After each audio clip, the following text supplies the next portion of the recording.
Welcome back to the Elevate blog. I'm here with David Heath, who is an English teacher.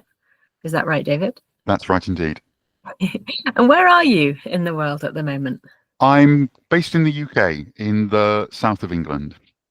I see. But you haven't been always in the UK. You've lived N- around the world, I think. I've also spent time in Italy, working at private language schools there.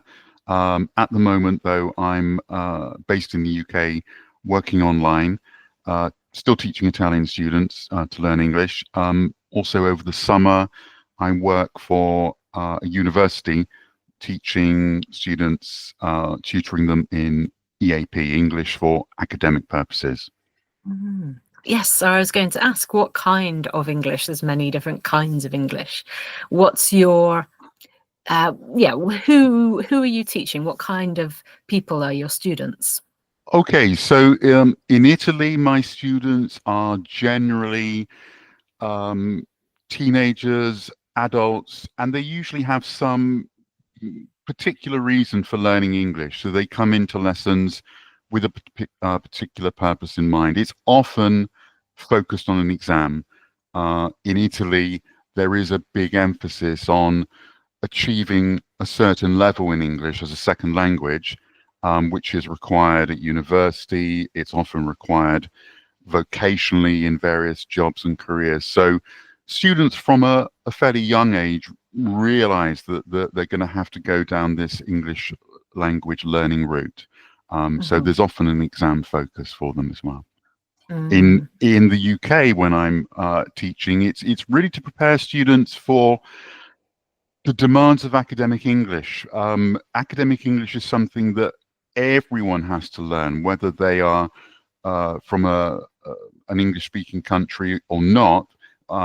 We all have to learn how to use, write, read, etc.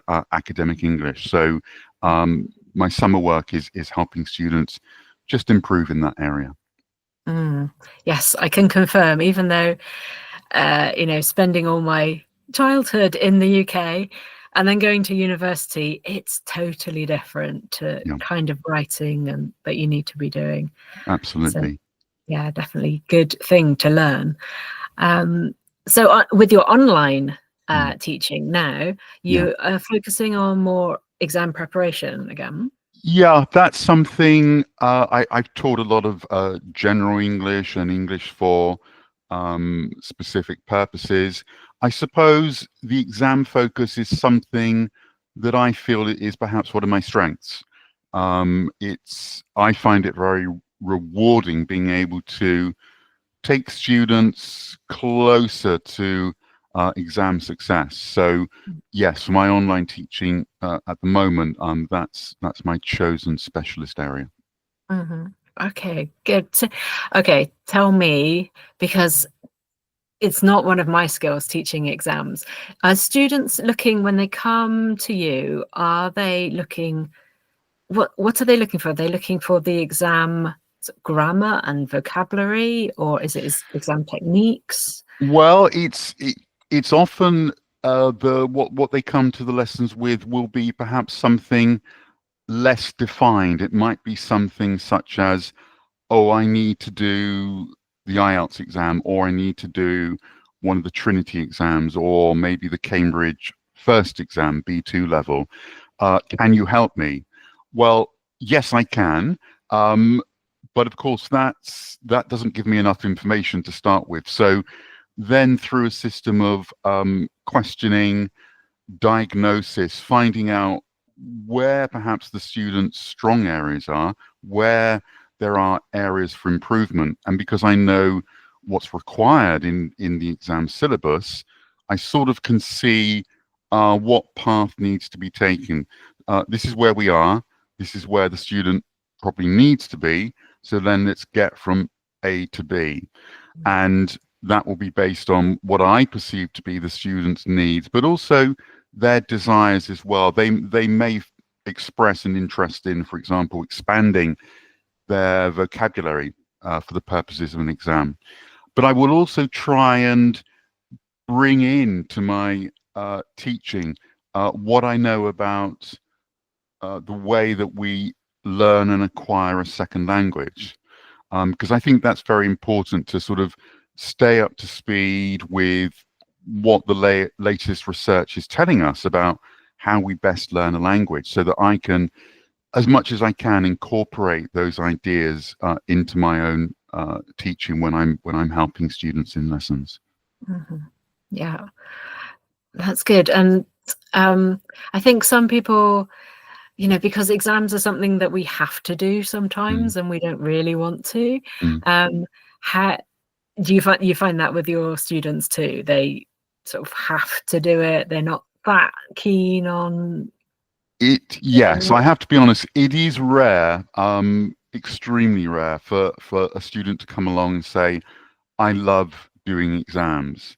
Right. There is something about the nature of the beast that can instill anxiety, even fear, dread. Some fairly strong emotions. So what I think is important is keeping in mind and helping the student remember at all times why they are doing it. Is it so that they can go to university, or a university of their first choice? Is it because they want to be able to work or study in a different country?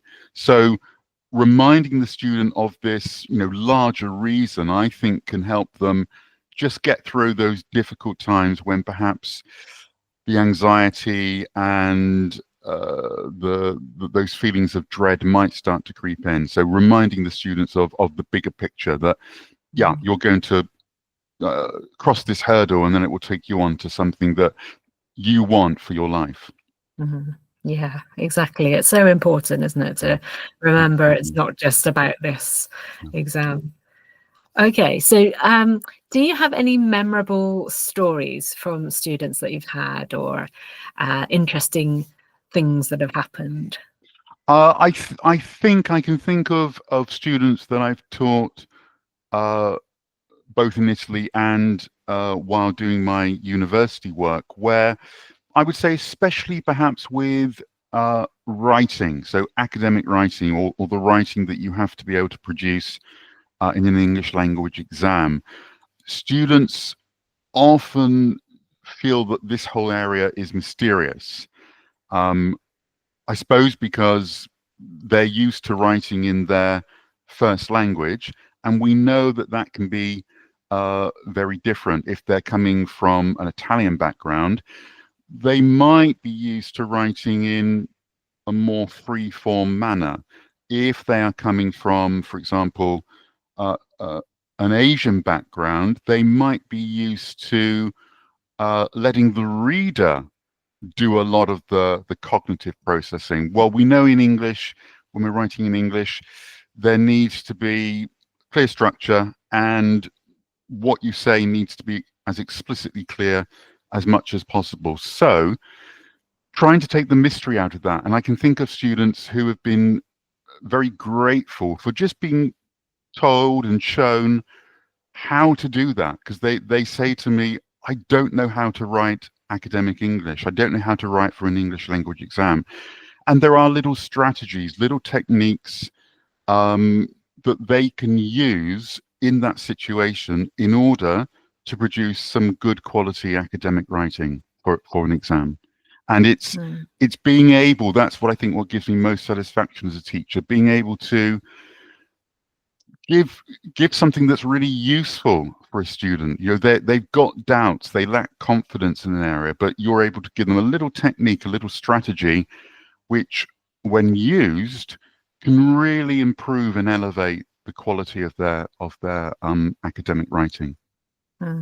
Yeah, I'm having flashbacks now to when I was doing my master's, and I had some Chinese colleagues actually, and I was maybe coaching them a bit and saying, you need to write it down and make it really obvious what your conclusion is. And they're like, but that's like, I'm not teaching my supervisors, I'm not teaching my teachers. No, you have to make it obvious that you know this information. You're not teaching them, but you're showing Oh, absolutely. And I think it's that's something that students can often struggle with. And again, this can apply to students coming from an English-speaking country, just how explicit and clear and obvious they need to make their writing. Sometimes they can feel as though, as you suggested, that they might feel as though they're talking down to someone because they're laying things out so clearly. But that's just the essence of academic writing in English. Now, of course, as we know, it can be different in other languages. And so I also think it's very important not to get into the business of, oh, academic writing is better in this language than it is in another. I don't think those comparisons can and should be made. It's a question of difference. This is the tradition in this language. This is the tradition in this language. It's just becoming familiar with that different tradition. And, you know, if you want to study in an English language setting, or if you want to take an English language exam, we do have to embrace that English tradition of how to write an academic exam essay. Yeah, that's it. I know you have to show what you know, and that's the way to get the good marks for it. Exactly. Absolutely. There are little, you know, I spoke about techniques earlier. There are things that you can do. You can help students improve their vocabulary by using what we call signposting language, so that they know what words and phrases they can use to show very clearly to their reader what they are doing in a particular paragraph, whether they're introducing a new point or providing an example or providing some evidence which they then evaluate. There are all sorts of words and phrases they can use to make what they are doing crystal clear. And that's, I think, you know, I remember students being really grateful for lessons in which they learn how to use that sort of language. Yeah, just a few phrases really makes a difference. Definitely. Absolutely. Okay, David, I think I've got an idea, but tell me about why are you a teacher? Why do you keep on teaching?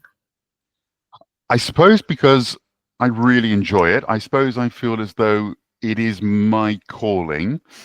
People can talk about, oh, what do you feel you were born to do? That might sound dramatic to say that, but for many years, sort of throughout childhood and then as a teenager, young adult, and then as an older adult, it is something that I felt I do enjoy, that I'm good at, that I can help students achieve success in. So I think because of those reasons, the enjoyment, the fact that I feel that I'm doing something useful, the fact that I feel that it is appreciated by people that I teach, yes, I find that's enough to keep me going in the profession. Excellent. Yeah, I can see your enthusiasm coming through for it. Thank you. Definitely. Okay, David, thank you very much. That was great. Thank you, Abby. Thank you very much.